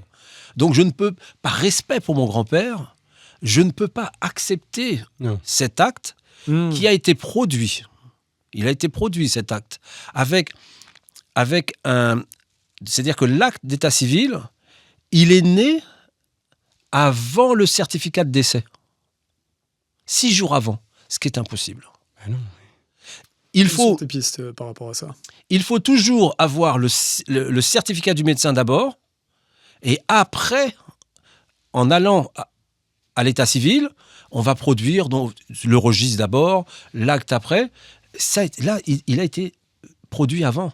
C'est la raison pour laquelle Maître Dominique Nkou dit, et c'est pas le seul à le dire, que notre maman a été déclarée morte avant qu'elle ne meure. Clairement. C'est également les propos d'un expert en droit funéraire, le seul connu, qui s'appelle Jean-Luc Bringuier, à qui je salue, qui a donc établi un rapport rigoureux pour justement faire valoir nos droits et démontrer que finalement, on ne pouvait pas transporter deux corps au nom d'Eliane Kabyl sans interpeller donc les pouvoirs publics. Pourquoi ? Parce qu'il y a un contrôle, il y a une identité, au même titre que l'ADN administratif. Il faut savoir que quand une personne décède, il faut pouvoir l'identifier dans le temps quand elle est sous terre. Comment on fait ? Ça a été le cas d'Aurore Drossard, la fille d'Yves Montand. Et c'est bien sa fille, en réalité. Après, la justice a fait ce qu'elle a eu à faire, mais en réalité, s'ils avaient fait les choses proprement, c'est sa fille, il n'y a pas de doute. Votre mère, est-ce que ça aurait pu être, j'imagine que vous avez creusé la piste, est-ce que ça pouvait être un problème administratif ? Est-ce que c'est comme ça qu'ils ont essayé de le faire passer ? Non, parce que, alors déjà, si on résume l'affaire, donc c'est quand même, ma maman est rentrée à l'hôpital pour une simple douleur au mollet. On l'a retrouvée dans une pièce avec du sang sur les murs, sur les plafonds, comme si c'était battu.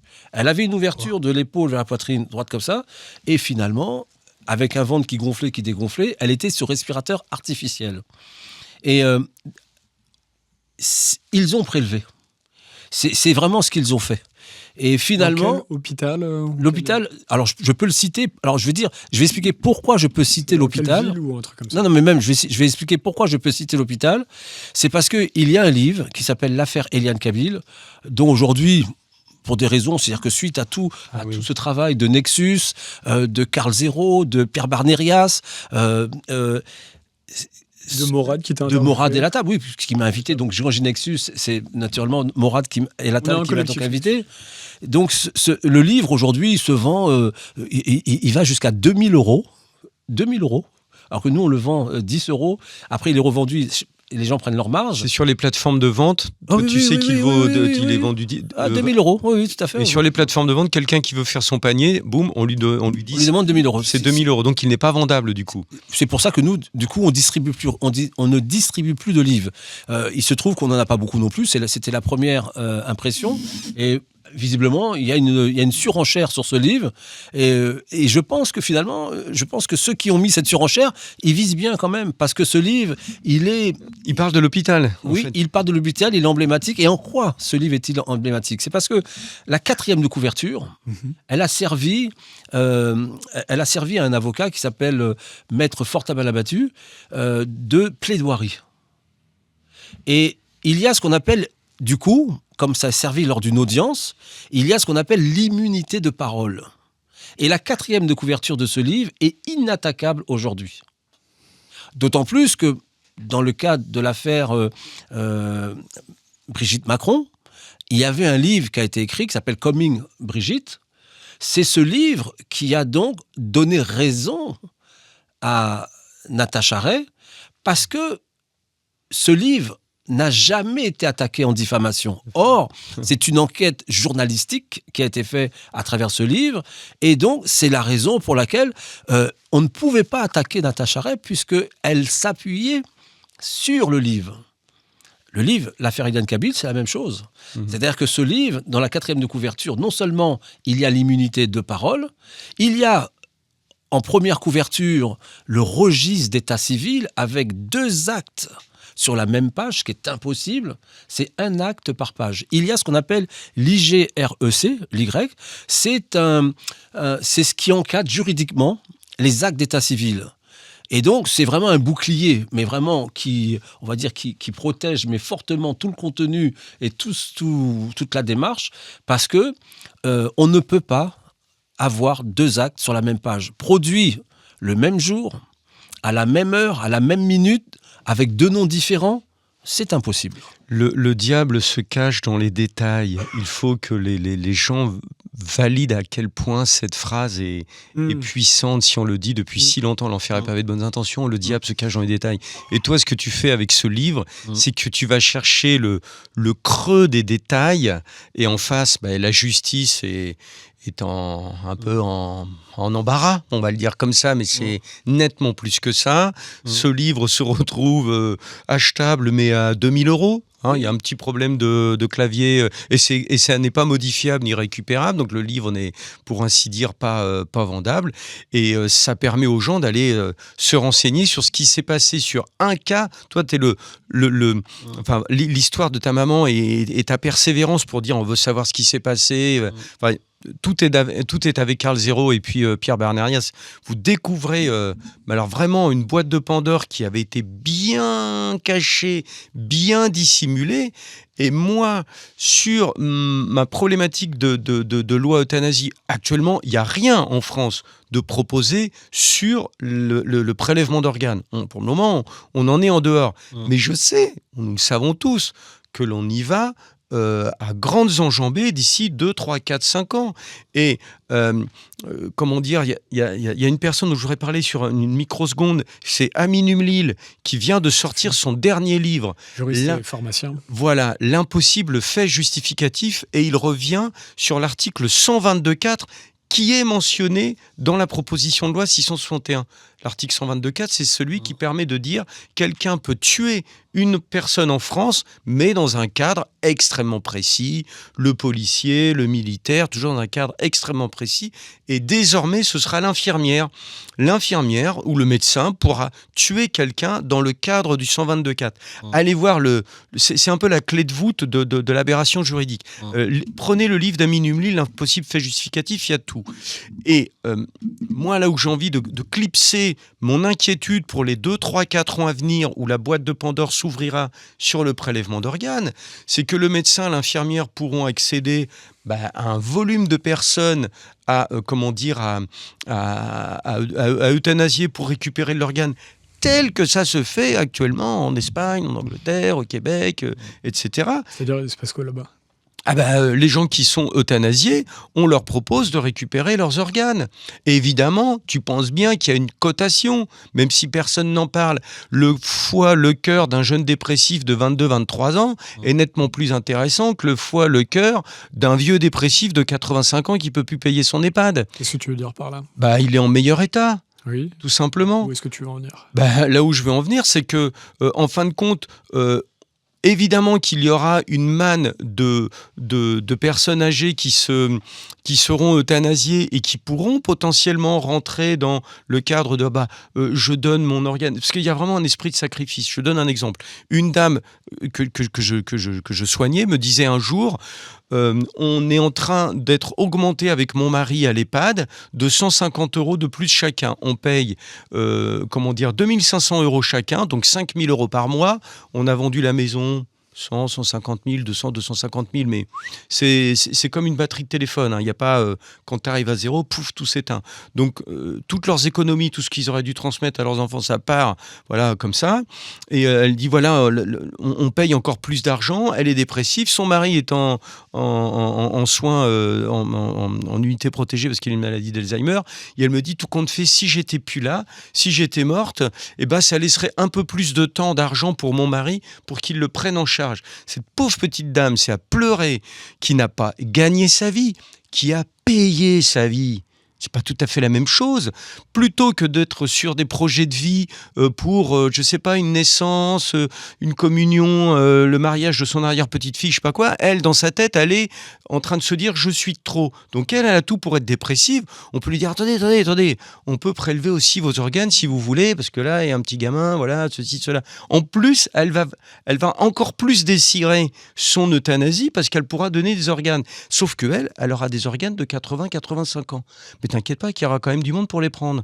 Eh bien, si on peut avoir du jeune dépressif, je suis désolé d'être horrible et de dire les choses comme ça, mais je vous le dis avec 2, 3, 4, 5 ans d'avance. Ce qui est si on peut avoir du jeune dépressif. Imagine des cas possible dans la société idiocratie qu'on a actuellement. C'est vrai que mon défaut est de parler un peu au présent sur quelque chose qui va arriver d'ici 4-5 ans. Mais permettons-nous d'imaginer des futurs. C'est le principe de la boîte de Pandore, on regarde dedans et voilà ce qu'il y a au fond. Et après, on va mettre le bras et ça va sortir avec de nouveaux décrets d'application. Dans 4-5 ans, ce sera posé sur la table. Au début, c'est toujours pareil, on passe pour des fous. Moi, je ne demande qu'à être attaqué. Je ne demande pas autre chose pour monter en gamme. Mais tu n'es pas fou, parce que juste au niveau de l'âge, quand tu parles de 85 ans, je vais te donner un fait d'actualité. C'est Alistair Cook, c'était un animateur de télévision aux États-Unis. Ah ouais. Et Alistair Cook, qui avait 95 ans, il a été recyclé. On l'a retrouvé donc, dans une liste de 1047 cadavres qui ont été vendus par un chirurgien dentiste à Brooklyn. Et donc, ces 1047 cadavres ont été vendus $256,000 chacun. Donc, vous faites $256,000 multiplié par 1047 corps. Vous allez voir, le chiffre d'affaires, c'est colossal. On peut comprendre que de dentiste, il est passé à cette pratique. D'autant plus que il y a un décalage considérable sur la valeur d'un corps. C'est-à-dire que, finalement, celui qui désire faire un business, s'il vend de la drogue, il peut prendre cher. Et il y a des inconnus. Voilà. C'est aléatoire. C'est aléatoire. Comme marché. Par contre, s'il se lance dans le trafic d'organes, non seulement c'est extrêmement rentable, mais au niveau juridique, les pénalités sont extrêmement faibles. Actuellement, c'est un trafic à ton niveau d'expertise. Moi, je prétends juste que d'ici 2, 4, 5 ans, moins de 10 ans, ça va devenir un business. Et c'est là où on se rejoint tous les deux. Et je pense que d'ailleurs la justice, elle devrait, parce que si vraiment elle veut mettre déjà un frein par rapport à ça, la France étant rentrée dans cette charte, elle a signé récemment, elle a retardé cette signature parce qu'elle avait été invitée en 2015 à signer une charte contre le trafic d'organes, mais à l'époque... La France, oui. Mais la France, c'est normal, puisqu'elle a toujours été, on va dire, présentée comme étant le pays des droits de l'homme. Donc, il était normal, il était même incontournable pour la France d'être autour de cette table. Ça a choqué beaucoup de journalistes parce que la France n'est pas venue. Et la raison, nous, on la connaît de l'intérieur parce qu'il y avait une loi qui était en préparation, qui s'appelait la loi Touraine. Et c'était une mauvaise publicité, un mauvais point, d'aller signer la charte contre le trafic d'organes alors qu'on est en train de signer, de faire rentrer un texte de loi qui était contraire à cette charte. Ce texte de loi, il dit que désormais, tous les organes de chaque Français appartiennent à l'État. Et je crois que, j'imagine que les gens ne mesurent pas à quel point c'est colossal, parce que même les pays, faut quand même, quand on dit le pays des droits de l'homme, c'est-à-dire que vraiment on a une avance, on a un respect du droit humain, et je rappelle que le droit, il se résume à 2 mots. 2, pas 3, pas 4, 2. Protection de la vie. Tant que le droit ne protège pas la vie, ça n'est pas du droit. C'est l'inverse du droit. Comment il s'appelle, le Alistair Cook ? Alistair Cook. Ah oui. Alistair Cook, oui. À Brooklyn, c'est un animateur télé qui a fait faut taper chirurgien dentiste qui a donc détourné 1047 corps et qui a donc et ces corps-là, il est détourné c'était dramatique. C'est quand ils ont. C'est en quelle année déjà ? C'est pas ça si. doit dater c'est dans les années 2000, je dirais 10, c'est ça. 10, quelque chose comme ça, 9, 10. Mais ce qui est intéressant, c'est que finalement, il avait 95 ans. Et qu'ont-ils fait de son corps ? C'est ça qui est intéressant. C'est qu'ils l'ont recyclé en cosmétique. C'est-à-dire que finalement, rien ne se perd au niveau du corps humain. Comment on en arrive à ça, là ? Il a été recyclé en cosmétique. L'argent.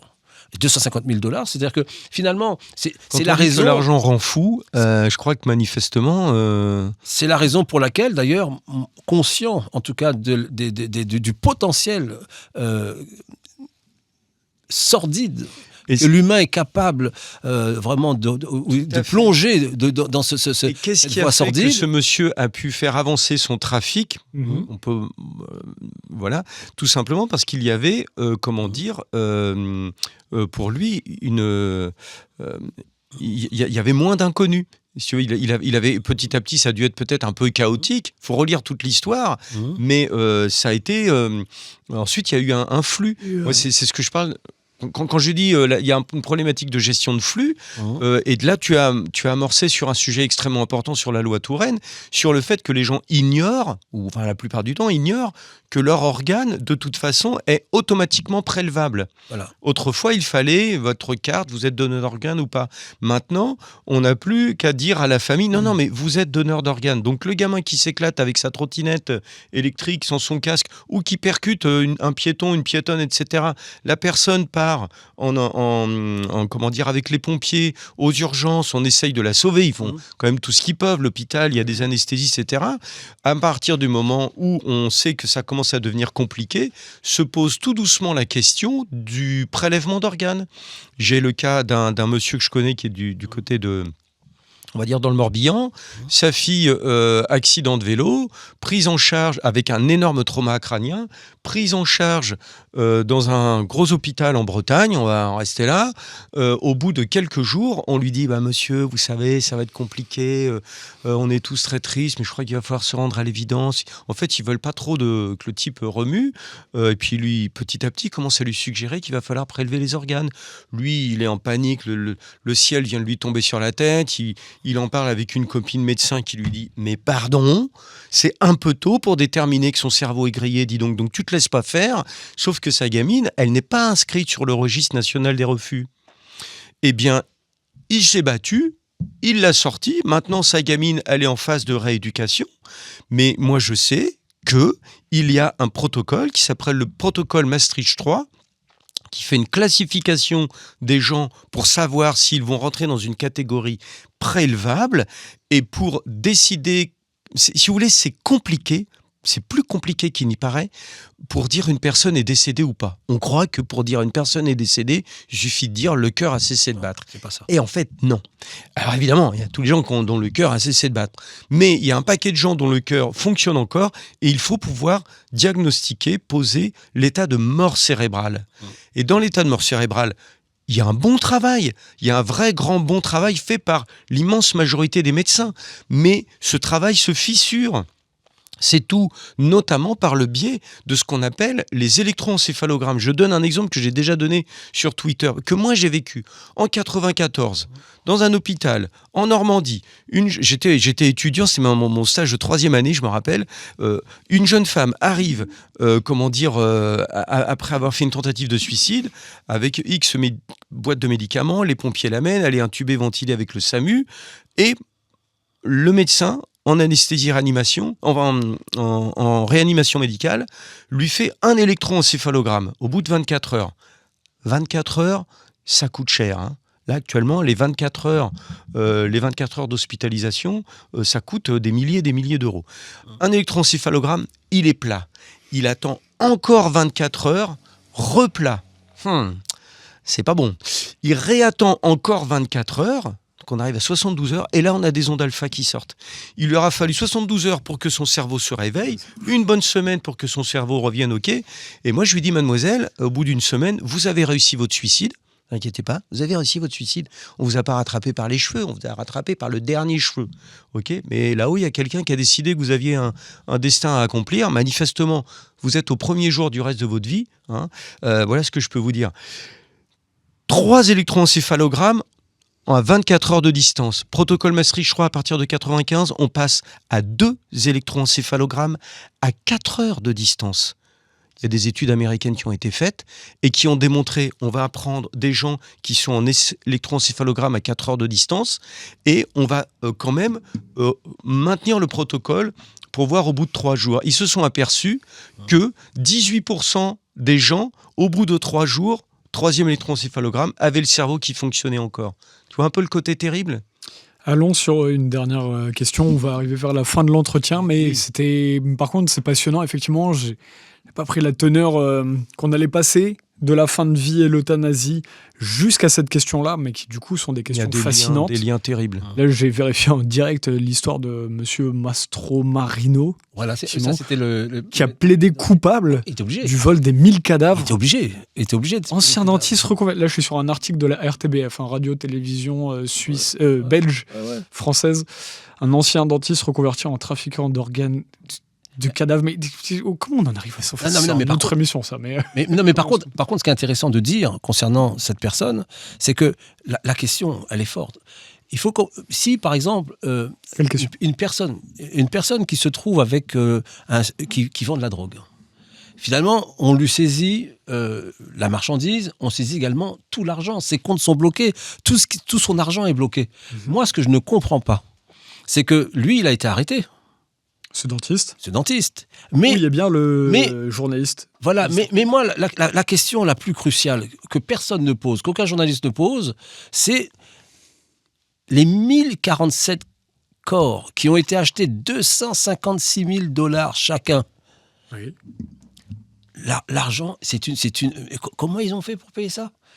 Comment ils ont fait pour ne pas, justement, chercher à savoir d'où venaient les corps? Et c'est là où je pense que non seulement ils n'ont pas été inquiétés sur leur compte, parce que cet argent, il faut bien qu'il sorte de quelque part. Je ne comprends pas que les hôpitaux ont du mal à payer du matériel pour soigner les gens. Et par contre, pour payer des corps à ce prix-là, pour pouvoir retransplanter derrière, ils n'ont pas de limite dans les budgets. C'est comme s'il y avait pour moi deux caisses parallèles. Il y avait une caisse officielle et une caisse, évidemment, qui ne l'est pas. Et c'est ça que je trouve gravissime, parce que personne n'en parle de ça. Personne ne parle de cette quête. Ça, je le confirme. Ben, bien sûr.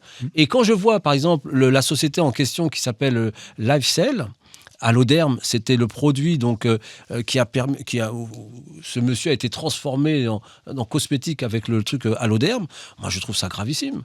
Je trouve ça gravissime parce que je vois pas comment une société elle peut avoir comme matière première du cadavre humain et qu'elle soit donc financée par les banques pour pouvoir se développer. Moi, si je viens avec un projet comme ça, la banque, la question, c'est je vais les prendre où les corps? Donc, c'est dire que finalement, j'ai un plan bien précis pour pouvoir récupérer des corps. Et qu'importe, c'est ce qu'il a fait. Et à un moment donné, je pense qu'il faut avoir ce qu'on appelle la traçabilité. On est capable de le faire. Une traçabilité comment ça s'appelle, de tous les corps qui ont été, où on a prélevé. Ça, c'est important. Et la deuxième chose, pour moi, c'est également pour sécuriser donc les gens qui vont dans les hôpitaux. Il y avait une anecdote qui était puissante, c'est une infirmière qui tombe sur une conversation avec deux médecins, et les deux médecins, il y en a un d'eux qui dit, mais dis-donc, il tourne dans le collimateur, qu'est-ce que tu as fait comme ça? Il dit, tu sais, il y a 2 ans, j'ai sauvé une personne. Ah bon? Oui, elle était dans le coma, je l'ai sauvée. Et pour ça, ils t'en veulent? Oui, elle avait une carte de donneuse d'organes. Avec du O négatif. Voilà, elle avait donc, puisqu'à l'époque, avant la loi Touraine, il fallait remplir une carte pour dire je donne mes organes. Et c'est ce qu'elle avait fait. L'infirmière qui est tombée sur cette conversation, qu'a-t-elle fait? Elle a dit à toute sa famille, surtout tous ceux qui ont rempli cette carte, enlevez-la. Ah oui. Parce que en allant à l'hôpital, c'est comme ça que malheureusement on vous sauvera pas. Ah oui. Et donc la loi Touraine, c'est là où elle devient dangereuse. Ça veut dire que finalement, si on voudrait être juste, il faudrait forcer le document d'admission avec une petite case en bas pour rappeler ceux qui ont décidé d'être donneurs, ils causent comme quoi on est donneur, mais ceux qui ne le sont pas, dites surtout je ne suis pas donneur. On est bien d'accord. Moi qui ai toujours été pour le don d'organes, le prélèvement d'organes, dans ma famille, c'est important. On a des liens là-dessus. J'ai été obligé de faire une chose aberrante, c'est de m'inscrire au registre national des refus, parce que je me vois bien, moi, donner mes organes, mais à une condition. Peut-être un peu ridicule. Je voudrais être archi sûr d'être bien décédé. Bien sûr. Et après, si je peux sauver mon prochain, évidemment. Sauf que là, il y a une grosse problématique, un énorme point d'intérêt. Et c'est pas normalement la personne est décédée. Non, là, il y a un potentiel. Et toi, avec ce que tu as vécu, il y a même une problématique de commandes qui sont passées avant. Et le trafic est en train d'être transformé en business par des cabinets conseils qui sont en train de former des jeunes managers qui vont appréhender les choses d'ici d'ici 4-5 ans. Et le projet de loi 661 qui va passer au Sénat la semaine prochaine est une énorme boîte de Pandore là-dessus également. Et moi, on change de paradigme. Et ce que tu es en train de dire, et je rebondis sur ce que tu dis parce que c'est tellement juste. Effaré que les députés et les sénateurs ne creusent pas un tant soit peu ça. Tout est affiché. C'est tellement juste que je vais donc poursuivre juste en disant une chose, c'est que finalement, oui, c'est juste dire que finalement, il y a eu le code noir. Le code noir, c'est le fait d'assimiler un homme à un objet. C'était pendant l'esclavage. Il y a eu donc une loi en France, c'est pour ça qu'on dit que la France est le pays des droits de l'homme, qui a été pondue en France, sortie en France, rédigée en France, et qui dit que le corps ne peut pas être mis à disposition d'un commerce, sous qu'importe sa forme. Moi, ce qui me choque, déjà, rien que là, sur cette petite parenthèse, c'est quand tu parlais du coût de chaîne logistique. Mais ce coût le coût de la chaîne logistique, quand il y a donc un prélèvement d'organes et une transplantation, avec l'hélicoptère pour aller le chercher, c'est des moyens colossaux. Comment il se paye ? Eh bien, il se paye bien avec l'opération. Ouais. C'est-à-dire que l'opération, qu'on le veuille ou non, elle génère un chiffre d'affaires. Bien sûr. Elle enrichit des gens. Or, l'enrichissement sur le corps, on dit que c'est impossible. Or, là, dans les faits, c'est faux. Et pour maintenir son chiffre avec la T2A, moi j'ai très bien vu dans des hôpitaux parisiens, que je ne nommerai pas, mais dans des situations, grands hôpitaux parisiens vraiment de référence, des gens qui étaient transplantés, dont les équipes, les infirmières savaient très bien que c'était des gens qui avaient une espérance de vie vraiment finie. Là, on était dans de l'acharnement thérapeutique, mais ça permettait de faire tourner la machine de l'hôpital, tourner le service.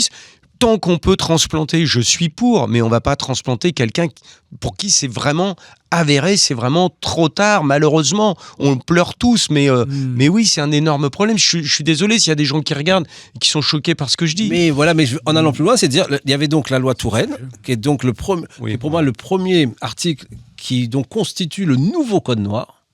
Le deuxième, c'est la mise des données médicales pour dire qui est compatible ou pas. Ça, celui-là est grave. Le troisième, c'est l'euthanasie. C'est-à-dire que vraiment, donc c'est l'autorisation de tuer quelqu'un. Et le quatrième, qui est quand même costaud, c'est la codification. Oui. La codification, c'est ce qui a donc séparé, qui a déshumanisé les hôpitaux et qui a fait que le patient était vu comme un chiffre d'affaires. Il n'y avait plus cette proximité, il n'y avait plus cette empathie, il n'y avait plus ce que tu expliquais au début, c'est-à-dire ce côté où on est vraiment proche du patient, on est vraiment en empathie avec lui, on l'accompagne dans sa douleur, on partage sa douleur, on est presque, quand il a mal, on ressent les choses, mais on va jusqu'au bout, on soigne, on est humain, et quand il s'en sort, on est content. Parce qu'on a rempli sa mission, on a sauvé une vie, on a permis à cette personne qui avait une douleur d'être soulagée de cette douleur, de vivre plus longtemps et de profiter de sa vie. Et ça, c'est vraiment l'œuvre la plus... C'était le métier le plus beau pour moi du monde, c'est de pouvoir préserver la vie. Et j'aimerais que les médecins qui ont encore cette âme puissent vraiment la préserver, ceux qui peuvent encore le faire, et qui puissent vraiment faire bénéficier à toutes les personnes, parce que c'est tellement humain, c'est tellement... Quand on est malade, on est comme un enfant, on est complètement affaibli à tous les niveaux, et on a besoin de sentir cette sécurité. Aujourd'hui, on ne l'est plus, on n'est qu'un chiffre d'affaires, et c'est ça qui est triste. Merci à vous deux pour cette émission, c'était vraiment passionnant. On a pris le temps et il faudra qu'on continue à suivre ça dans le futur. D'ailleurs, pour terminer cette émission en quelques mots, qu'est-ce qui est le plus important dans tout ce que tu as dit qu'il faudra suivre dans les prochains temps au niveau des évolutions de la loi, au niveau des nouvelles actualités législatives ?